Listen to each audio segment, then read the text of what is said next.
Live from Green Bay, Wisconsin, right across the field from Lambeau Field here at the Titletown Flats.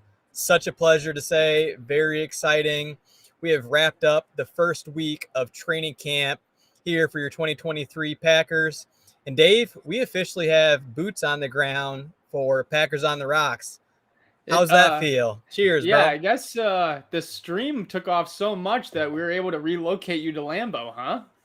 Yeah, we dipped into the funds a little bit and the relocation and travel expenses. It's going to be a tight budget moving forward, but somehow we were able to make it work with all the generous donations the past few months. There you go. Oh man, this is gonna be an exciting year, man. I'm planning on getting up there, crashing in your crib a little bit. Might make it for a practice or two. If not, we'll make a couple of games. But we got you going to practice now, which I guess that's a good way to start this thing off. How's practice going? How's everyone looking? Kind of, do you have your, I guess, three guys that the stock's up and three guys that are stocked down type thing from day three? Yeah, tell you what, it feels like I have my own sort of version of a training camp going. So I've been at all three practices. Today, the Saturday practice, I was there from start to finish, arrived an hour early, like 60% capacity. Fans are strong, even still with this new young squad. But my version of my training camp is for the first 2 days and during the week. At the time being, I still have a full-time job, as we both know. So I'm cutting out during my lunch break. And if you pull it up on Google Maps, it says it's like a 20-something minute walk. I'm doing not a full-out sprint, but like an 8-minute mile to get to Ray Nitschke Field to catch the second half of training camp.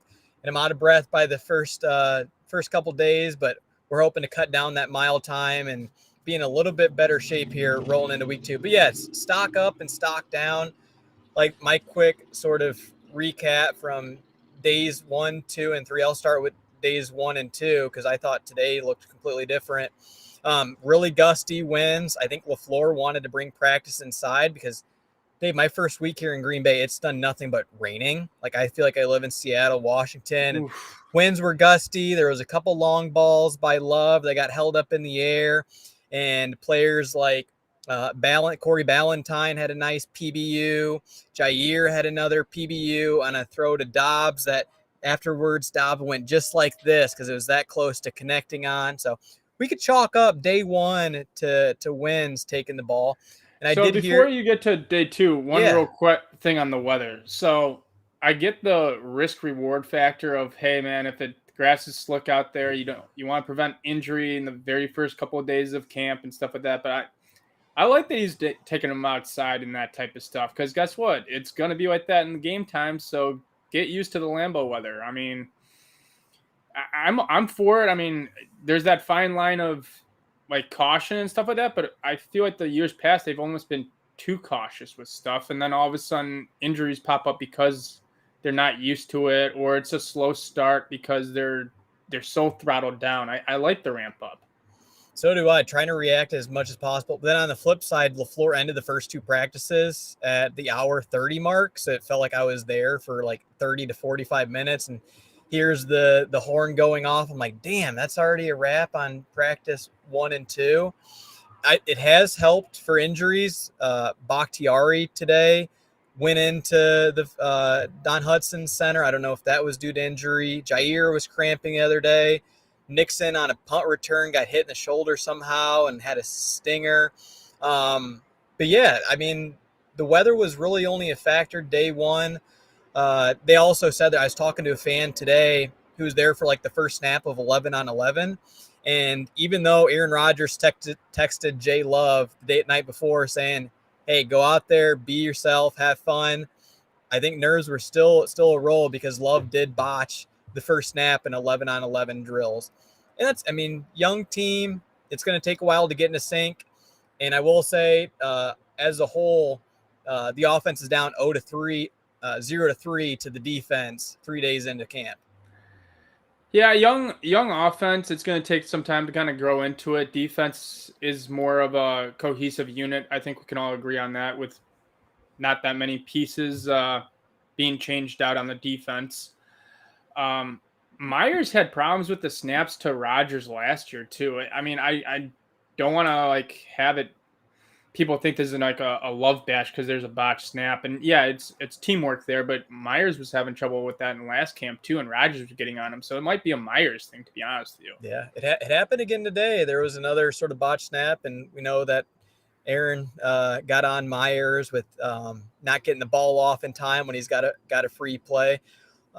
As for day two, there was a couple other air mails, but it looked like Love did settle in. He had a bullet pass to Christian Watson on this 5-yard out route next to the end zone. It was like Brett Favre heater coming in. Rasul was sitting on the play. Looked like he was going to be able to jump it, but he got in there just the nick of time.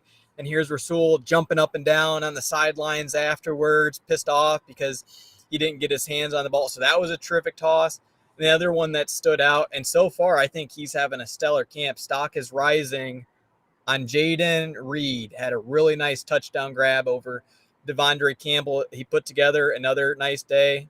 It's kind of a buzzworthy phrase thing, Dave, as you know, but he's stacking a couple days together, and he's playing out of the slot in with the ones and playing outside. I heard he's kind of taken over that Swerve and Irvin role too. Some jet sweeps or fake handoffs and toss plays to him, and kind of just getting him out in space and just letting him work. He is, yeah. You may have seen the video. So as I found out sort of the hard way, videos are prohibited at training camp. Can't really record. Appreciate the fans for giving me the heads up there. But yeah, there's a video out there of an end around by Jay Reed, and he's got good burst to him. He's looked really good on punt return. I know I made the prediction that he's going to take K9's job on punt return duties as long as he's sure-handed. But yeah, so far for a rookie that looks like that, he's nothing's too big and he's grasping the playbook. I definitely have to give a couple of kudos to Jay Reed so far. One last thing on Love before we kind of move into these draft picks. Is there a target place on the field that he's targeting more? Or have you noticed kind of there's a little bit more evenness to where the balls are going, or is it still kind of perimeter work? Dave, you know where the ball is going. Where Love's sweet spot is that we've been asking for so long. I know you're throwing me a bone, bro. Batting practice fastballs, man. You're the guy who's boots on the ground. There's two things that I've loved so far about practice that we've talked at nauseam about on this show is, number one, almost everything's under center. So many things that are coming off of the play action. You can hand it off to Dylan that we're big fans of. I think this gets back to the roots of LaFleur and the Shanahan offense. I'm not sure if you heard, Dave, but during the offseason, LaFleur was looking at Shanahan and then McDaniel for the Dolphins and then even the Chiefs offense. So a lot of under center, which I know we're both big advocates of. And then number two is so many balls going to the middle of the field. Day 1, 2, and 3, Christian Watson had a number of catches over the middle. Jay Reed, your boy Torrey, went off today and looked really nice. But that middle of the field, we're attacking it. And it's not as much with the tight ends either. Luke Musgraves had a couple of passes go his way, but it's just more often than not, Love is going through his reads, and he's hitting that open spot and open space. I like it.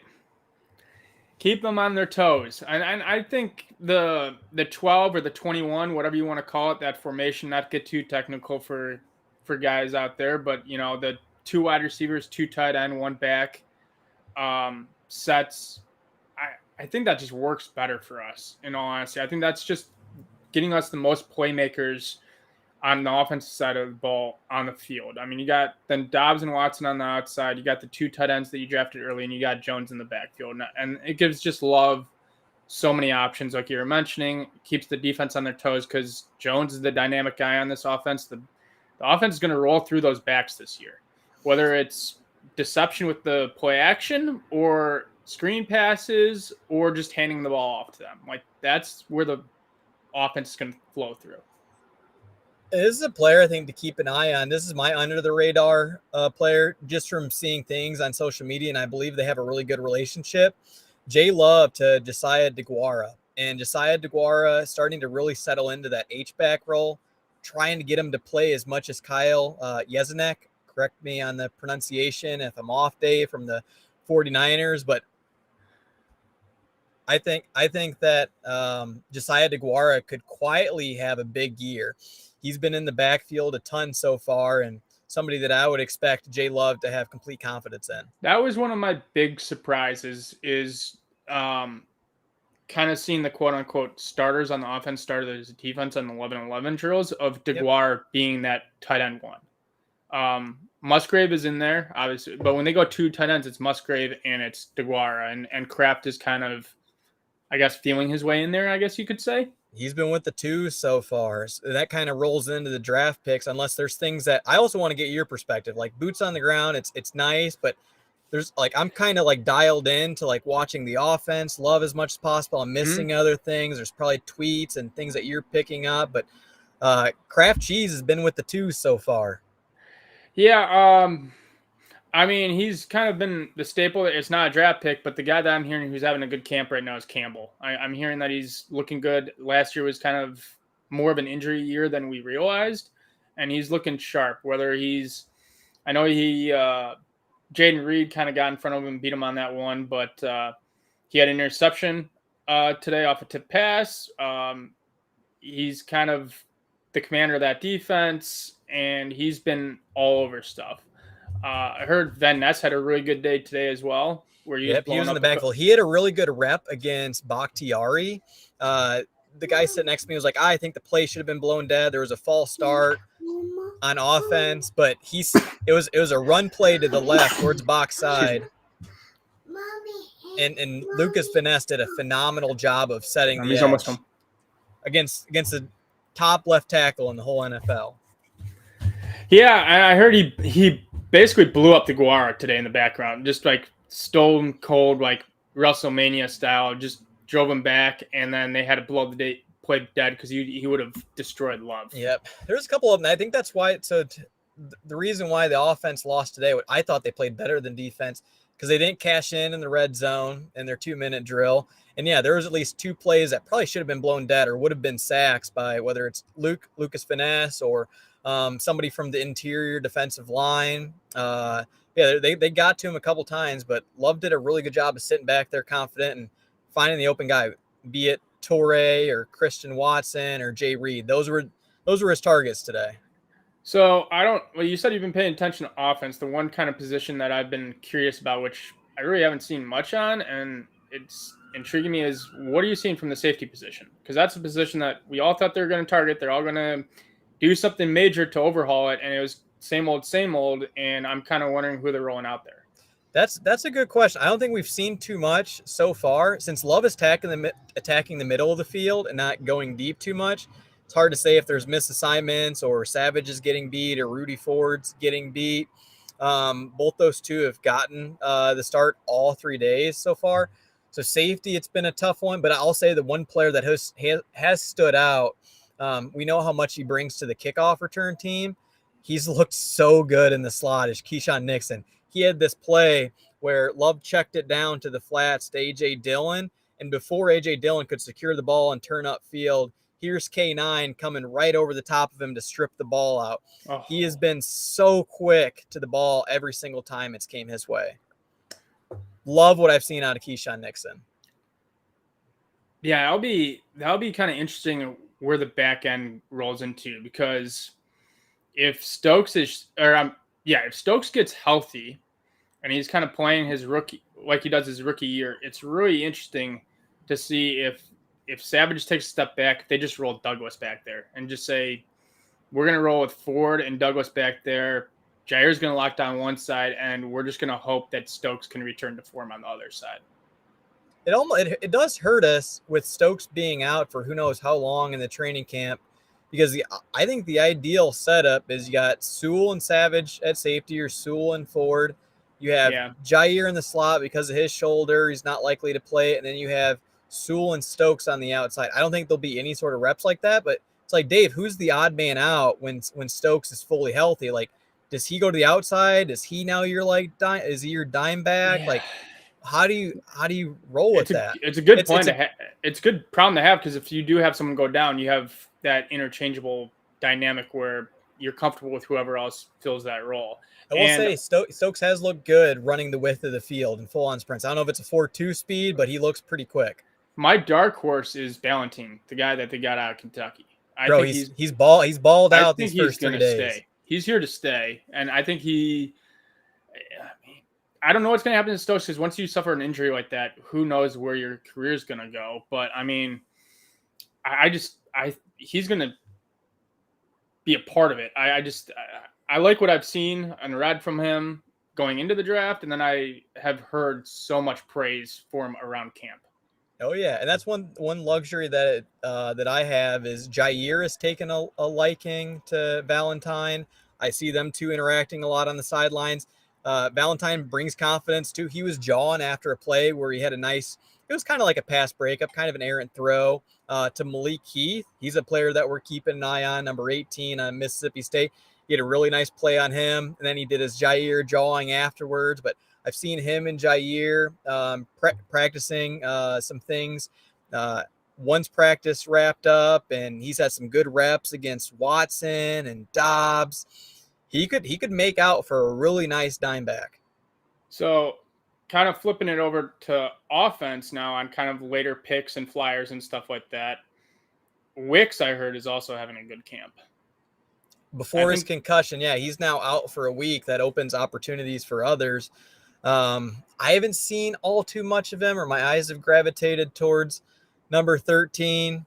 I mean, he has the size and everything else, and he's gotten sort of some praise from LaFleur when they've asked about him. Have you noticed anything offensive, defensively from the twos that you see anyone popping that you could say, okay, this could be a role player if in a pinch like this could be a dude? Like, have you noticed anyone kind of? That's a tough part with boots on the ground. Like where I'm sitting, I'm directly across or directly in front of the ones, and then the twos are like on the complete opposite end of the field. Okay. So it's tough to get a true grasp of. I'd have to say from today, and they sort of share the same field, offense on one sideline, defense on the other. Sean Clifford looked really comfortable in the 2-minute drill. I could see him taking the backup role. Malik Heath, he's been in that sort of an Irvin type role, even though he's like 6'2" and a bigger wide receiver. He's looked good, and LaFleur's had a lot of positives to say about him. But I haven't been able to really hone in to see how players like Tucker Kraft has looked on the twos. Lucas Vaness has gotten reps with the twos as well. Tyler Goodson's another player that he's been repping more with the twos.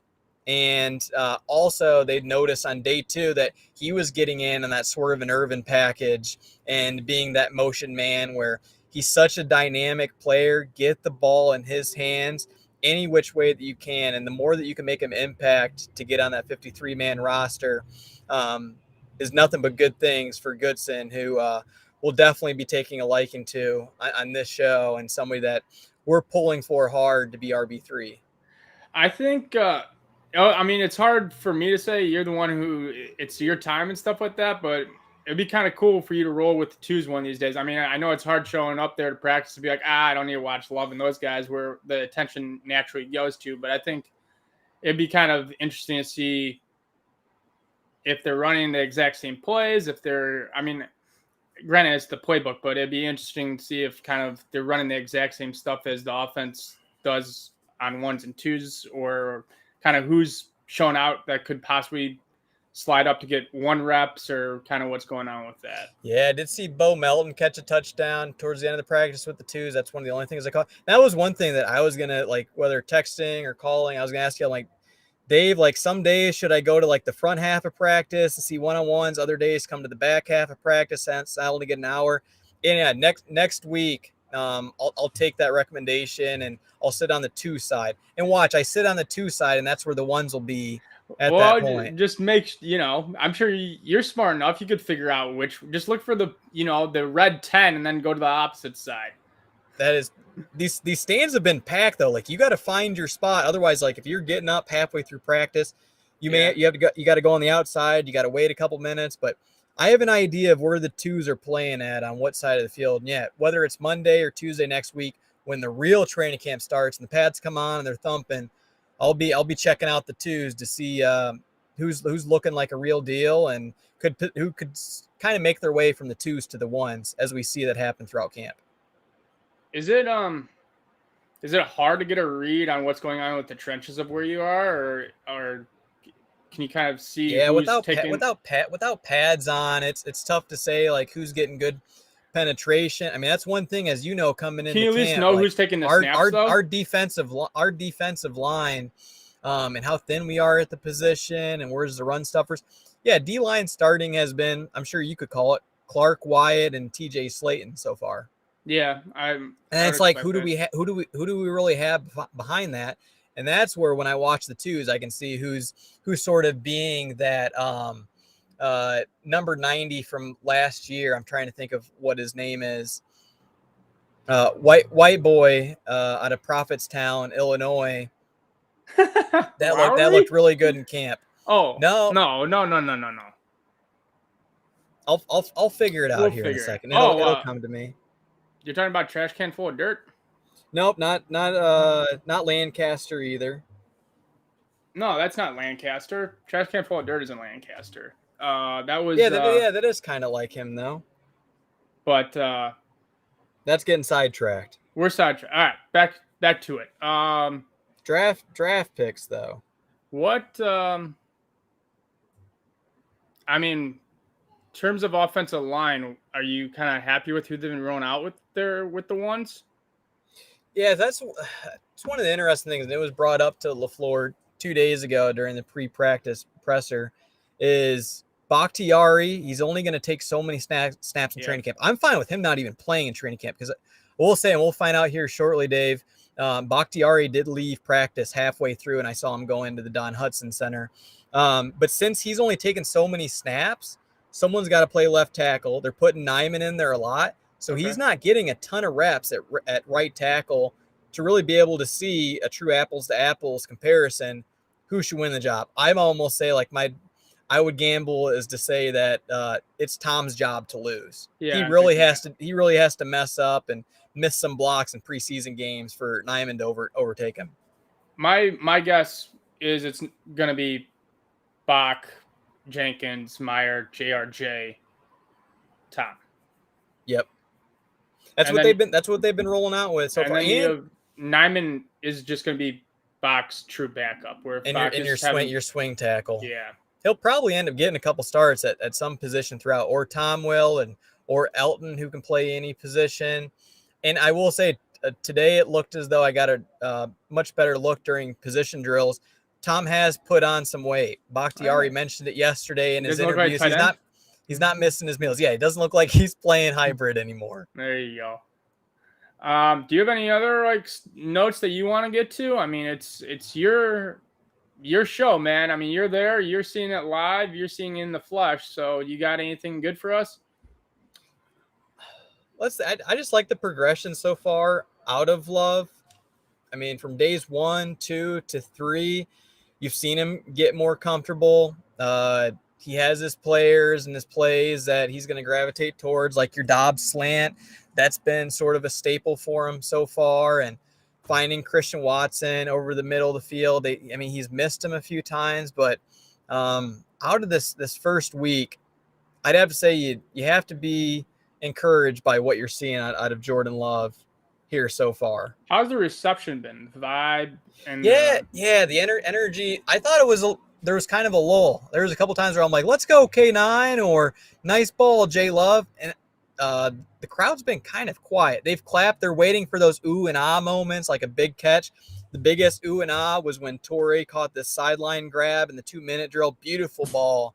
And that got a nice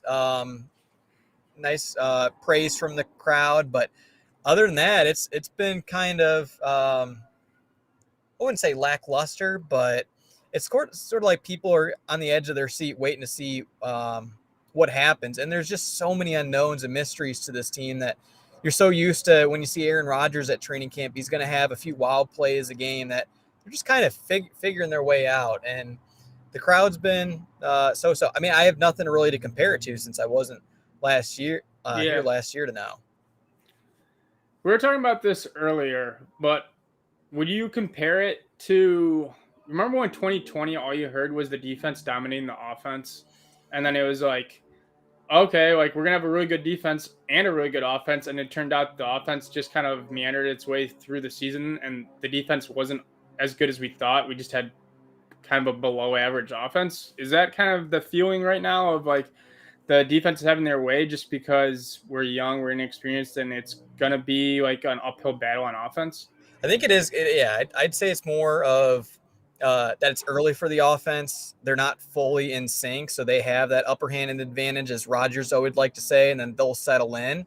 And today you saw it that yeah, the defense, it looks good on paper, but I think we're missing Gary for sure. Justin Hollins is repping with the ones. I think until Lucas Finesse gets a couple preseason games under his belt and makes a few splash plays, but yeah, I chalk it up to that it's early on in training camp, so the defense has the advantage over the offense. And do not go the way of Jair Alexander. He's looking like a true leader of this team. He's definitely a fan favorite. There's so many 23 jerseys out there now. Like, he is the one player that's kind of going along the sidelines where the fans are at and pumping up the crowd and getting them going. And you hear him jawing and chirping quite a bit. Sewell looks good in coverage too. I haven't seen too much out of Quay Walker. He hasn't jumped off the screen, so to speak, to me here thus far. But yeah, I'd have to say a lot of it is that, we're missing that Rashawn Gary pass rush, and we don't have the pads on too. So it's hard to Yeah. say in the trenches.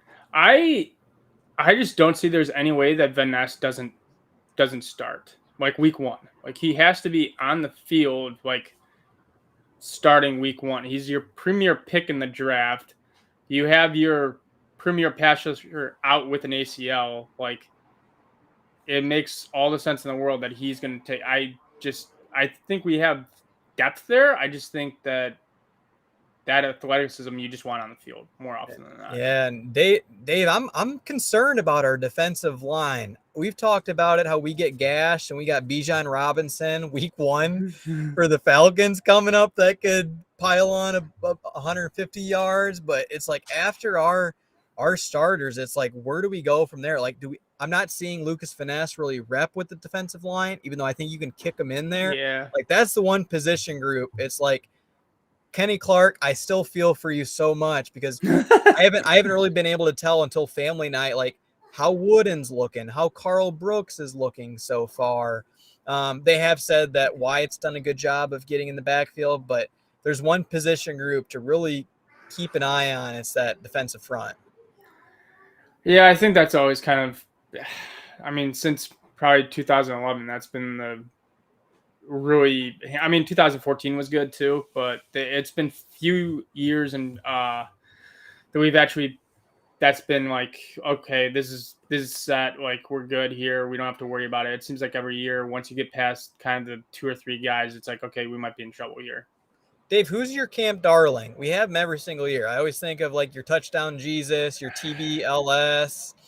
I know there's Vic Soto is another one who had a stellar training camp. I mean, it depends on what you're going with. Williams. Are you going offense or defense, or one for both? Could go one for both, and it could even be like a later round draft pick too. Yeah, I think I have an idea of where you're going draft pick wise, but like, who's the camp darling? It's somebody you don't know much heading into camp. The lights come on, and this guy he makes at least a couple of plays. The easy one you have to say, I don't think he's going anywhere. The easy one for me to say on offense is Torrey. I mean, Torrey was it last year, and I don't think he was in danger of getting cut. And I think Torrey takes on a bigger role. I think it's a guy that you're going to be like, how does this guy get open so much? And you're going to see him in the preseason. You're going to see him in regular season, and you're going to hear his name during camp. I like Torrey so much. There's just a quietness about him, and there's just a sneaky subtleness of he just finds a way to be like, okay, this guy's 15 yards open. That's just unheard of. Dave, like, I wish you could have been there today to see it. It was Torrey's day. Good for him, man. I mean, he showed out in Buffalo, and I wanted him to get more reps. And for whatever reason, it just takes Green Bay brass a long time to figure stuff out. Like, fans could see it a mile away of kind of guys that makes sense to just put on the field more, and Green Bay is hesitant to do it. And maybe with Rodgers gone and Love in, you kind of finally see it be more of in the coach's hand versus who Rodgers trusts. And this is a really good problem to have, that I think it's a potential camp battle shaking out, is you have Jay Reed Bird, who's had a really good start to camp in 3 days, making plays on punt return, catching passes over the middle. And you also have Torrey. Both those two are jockeying for that WR3 spot. I think that's one that to keep an eye on. And I think Love has a lot of chemistry with Torrey so I think far so too. Good, The one thing I like that pick. I like that pick. The one thing you're I'm not gonna, going I'm gonna eat crow on it. I know. The one thing you're not going to see in this offense moving forward, though, is 4 wide. It's going to be almost a dinosaur of going 4 wide. So that's going to be the specific packages of who they value more of, Reed and Torrey. But Torrey's going to be a sneaky number 4. So you're giving it to Reed for WR3 spot, and when they do have the 4 wide receiver packages, I think you have to, and then Torrey will be in the mix on certain stuff. But I think Reed gets the nod. But I like Torrey, and then and you're spot on with the position group so far. Everything's very much so in line. It's condensed. It's bunches like that 2019 offense that LaFleur first started out with, and get those rub routes, find ways to get players open, hit them over the middle of the field that we're going to be so redundant on. But yeah, it's a lot of 2 tight end sense. Things are close together. Let's torch and get rid of that 5 wide empty backfield when teams are going to send a 0 blitz to Love. Who did you think was my Cam Darling?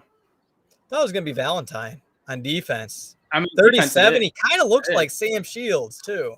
Got them long arms. He just looks really good. Impressed. I know you liked him a lot coming out of the draft, and hey, if you got Jair on your side, coaching you up, there's a good indication that this guy has some game to him. Any final thoughts here, bud? I'm excited for family night next week. The things that have sort of been a surprise 1 week so far in Green Bay has been the accents. You hear Charlie Barron's, your cameo that you got with him. I'm like, well, that kind of seems exaggerated, and he's being a character. Oh no, that is really the Wisconsin accent that when I meet some of the locals, like, yeah, it's coming on full force. And I wonder how long it's going to take before you call me out, Dave, and you're like, Jordan, you're Wisconsin accent. It's here for good. So that and the weather, it's been rainy here almost every single day. Besides today's, I think the best so far. Clear skies, 80 degrees out, and I've also had the pleasure of running into two people on the Packers. Number one, Greg Williams, who coaches the DBs. It's his first year in Green Bay. He's been in Arizona, coached Pat P and Drake Kirkpatrick, and then Denver before that, coaching up Chris Harris Jr. Seems like a real cool dude. Bumped into him a couple times, asked him to run the 40-yard dash at the Titletown district that they have there. He said he would pull a hammy, but I saw him out there jogging around. So met him, and then the second player that I've ran into has been Tyler Goodson. That he's mentioned that he'd be open to coming on the show. He's all for it. We just gotta find a time to get him on. We know these are the dog days of training camp, and these players are busy. Like when I saw him and Aaron Jones leave the stadium at like 7 p.m. when I was only around there for 20 minutes, and they're leaving at that point. But yeah, ran into Tyler Goodson. He's somebody that I know I'm going to be pulling really hard for that running back 3 position. See if he can get that Swerve and Irvin role. And I think he's somebody where he might not be able to showcase all of his abilities during a training camp practice, but you get him in a preseason game, or you get him in family night when it's true live action, and then he shows that burst and that signature spin move that we saw last year in the preseason games. You made a good point on that. There's going to be so much there's going to be a difference in talent when the pads come on and when they're against a different opponent in preseason versus in shorts at Nitschke Field. So yeah, it's going to be kind of that's when really the roster spots, everyone says kind of roster spots are won in camp, but in my mind is like you get a real feel for how they play in preseason. Yeah. 110%. Well, man, you might be able to get that accent if we're still doing this in 10, 15 years, and it means something went right and you're kind of still living out there. And then picking up whatever the Wisconsin wardrobe is and everything else that comes along with it. And I maybe actually grow a full beard like you have. That's why I keep it so close, kind of like a LaFleur type facial hair, because I can't get the full beard rocking yet. But yeah, could look back in 15 years, and Here's the Wisconsin boy to stay. Yeah, I got this for the harsh winters of Chicago, so I'd fit right in up there. You got kind of that Boise pretty boy look still. I do, yeah. You got it. Maybe a little bit better shape than some of the folks I've seen out here so far. Man, My goal is this, Dave. I'll say this for that 40-yard dash thing. If you've seen it by the Titletown district, I ran a 5.5 the other day in barefoot, no cleats. Cleats, I think you can shave 2/10 off. Okay. My goal is by the end of the summer to run under a 5. So beginning of September. So I got to get another couple reps in. I'll see if Greg Williams will join me at some point if LaFleur doesn't have him watching his desk too much. I got that dad bod beer and cheese curd bod rocking. So I don't know. I think Bakhtiari might be able to beat me in a 40-yard dash right now. But hey, we bring those boys out to the links, and that's a different story. Well, I don't know. I don't know about Bakhtiari's game, but I don't know. That would be Dave, something. I think you could all. Yeah, I'm trying to think of who are Packer players that are big into golf now. Mason Crosby, but he's not there right now. Oh, that's one other thing, Dave. I have to mention Carlson. I wanted to get on that. Anders Carlson. We almost forgot one of the biggest, parts of teams and in with the new era. Dave, Anders Carlson was 1 for 6 from around 50 yards today, pushing things wide left. There was some oohs and going on in the crowd, and when he finally hit one, there was kind of some angst and some cheers. But he's somebody that I'm glad to see. Mason Crosby's still staying active. He's practicing. He's putting stuff up on Instagram. Mason Crosby, stay ready, please. I know you're a phone call away, but keep that leg going, because 1 for 6. I was kind of going. Do they have a camp? Do they have another camp leg in there? That's it right now. That's it. I know. It's a little worrisome. Do they? Okay, so we could end up losing the game by a field goal if we don't get that straightened out. What's your gut call on that? Because you saw it. So you got 3 options, right? You got stick with Carlson. You're just going through. You're going through growing pains. Maybe you don't think this year is going to be the year, so you don't have to bring in Mason, and you stick with Carlson. And next year, you kind of, not to get way too far ahead of ourselves, of like Carlson's not it, but like you ride with Carlson, he's not it. You go through the draft again, or you just pick someone up. You bring someone else on your Rolex of, player cards and give them some competition, or do you think they spend the $3-4 million and bring Mason back? I mean, they don't have the room really, like. Cap wise, I don't think they have the room to bring back Mason.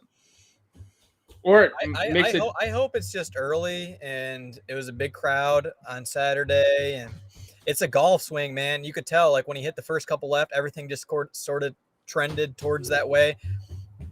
So I'm gonna hold off on any sort of calls until I see him in family night, because that's when you're in front of the big stage and see how he hits the ball there. But I would not be surprised if Mason Crosby is back for his the 18th season at 1265. Right?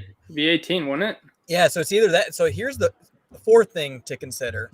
Mason Crosby's putting film out there that he can still kick, and he's consistent, and he's auto from inside 40 yards. You got to watch for another team picking him up. Talking about picking someone up and stuff like that. Packers could pick someone up if another team drops a kicker. Yeah, if they could be looking at. We at least need to get him some competition. I think so. I think you need some camp battle, because Pat O'Donnell has camp competition too. I heard the guy underneath him was bombing something. Oh, he was booing the ball. We completely forgot about the teams, teams, kickers, and punters outside of punt return and kick. We bring you everything here eventually on Packers on the Rocks. Dude, Daniel Whelan, I think of his name. I mean, it's hard to tell in person. Everything looks like a good punt, but he had a couple boots. And this is how you know they're good, when you got Jaden Reed backing up a few steps to catch the ball. He had some really good hang time. I didn't pull up my stopwatch to record Come it. Some really good punts out of Daniel Whelan. While Pat O'Donnell's giving a pep talk to Anders Carlson on the sidelines. You want an Oreo? Yeah. Okay. Can you say "see you later, Packer Nation"? Yeah, say Bella. Is that your sort of hey dad? Yeah, we're at that's the timer coming off. All right, say "see you later, Packers." See Happy belated birthday, Bella. Yeah, we'll get her up to Lambeau one of these days. Soon enough. Any parting words for the POTR faithful? We're gonna be. This is Christmas to us, man. It's just unwrapping a present every single day. It's kind of like the advent calendar of football season. Each day kind of brings a little piece of chocolate. So I'm excited for it. I'm excited to see who makes the team. I'm excited for those moments of guys we're hoping to step up their game, and then some Cinderella stories along the way. Because right now everyone's 0-0. Everyone's going to go. Every fan base thinks they're going to go 17-0 and win the Super Bowl. So it's just fun, man. It is. If I could skip to practice, I would, but I don't think I'd make it there in time. And you might see a couple videos pop up online of a Packers on the Rocks co-host skipping to practice. But that's kind of how it is in my mind so far. Yeah. All right, man. Till next week, and hopefully, boys put in some good work, and we're on the right trend here. Family night will be a good time. I'm excited for you to be there, be a part of it, and be rocking out with a sold-out Lambeau Field practice. I throw up the fingers crossed because, Dave, knock on wood, let's hope there's no rain or thunderstorms. Yeah. Put out those good vibes. Hopefully all the rain's gone and it's nothing but sunshine now. We can only hope. All right, man. Take it easy. Have a good week. Enjoy Lambeau. You're going to have to give us a Lambeau, a Green Bay kind of bar crawl soon. It'll happen, even though I can't put any content that has alcohol in it. I don't think on like TikTok or YouTube. I can't be promoting it or doing like a beer chug, right? You could at least walk into establishment. Exactly, yes. All right, man. Take it easy. Salute.